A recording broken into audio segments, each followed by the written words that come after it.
በዛሬው ልዩ የሳምንቱ አበይት ክስተቶች ዘገባችን በመካከለኛው ምስራቅ የተቀሰቀሰው የአሜሪካ እስራኤልና ኢራን ጦርነት የደረሰበትን አስከፊ ደረጃ እንመለከታለን። ፕሬዚዳንት ትራምፕ ሰላም ቅርብ ነው እያሉ በተግባር ግን ለምን ጦርነቱን እያፋፋሙት ነው? የአፍሪካ ሀገራት በዚህ ጦርነት ሳቢያ በነዳጅና በኢኮኖሚ ቀውስ እንዴት እየታመሱ ይገኛሉ? የዓለም መሪዎችስ ምን አሉ? ዝርዝሩን ይዘንላችሁ ቀርበናል።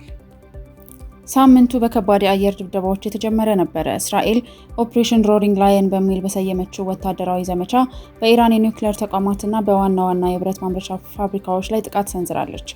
የእስራኤል አየር ኃይል የኢራንን ባህር ኃይል አዛዥ አድሚራል ታንግስትሪን በመግደሉ ተከትሎ ኢራን በክልሉ ባሉ የአሜሪካ የጦር ሰፈሮች ላይ የሚሳይል ዝናብ አዝንባለች።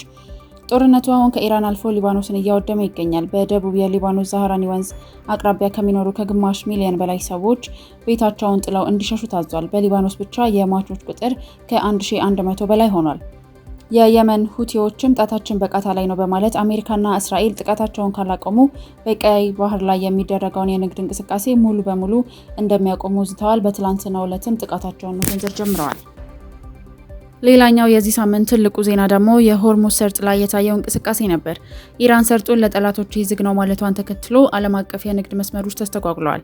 ባለፉት ቀናት ብቻ በሰርጡ አቅራቢያ የሚንቀሳቀሱ 10 የንግድ መርከቦች በድሮንና በሚሳኤል ጥቃት ደርሶባቸዋል። ከነዚህም መካከል ስካይላይት ሳፈን ፕሬስቲጅ እና ሙሳፋ 2 የተባሉ መርከቦች ይገኙበታል። ፕሬዚዳንት ትራምፕ ኢራን ለኔ ክብር ስትል 10 የነዳጅ ጫኝ መርከቦችን እንዲያልፉ ፈቅዳለች በማለት እንደ ስጦታ ቢገልጹትም በኢራን በኩል ግን ምንም አይነት መርከብ እንዲያልፍ አልፈቀድንም የሚል ተቃርኖ ተሰምቷል። ኢራን ለህንድ ጨምሮ ለ5 ሀገራት ብቻ በሰርጡ እንዲያልፉ ልዩ ፍቃድ መስጠቷ ተነግሯል። ይህ የሆነውም ህንድ በጦርነቱ ገለልተኛ አቋም በመያዟ እንደሆነ ይገመታል።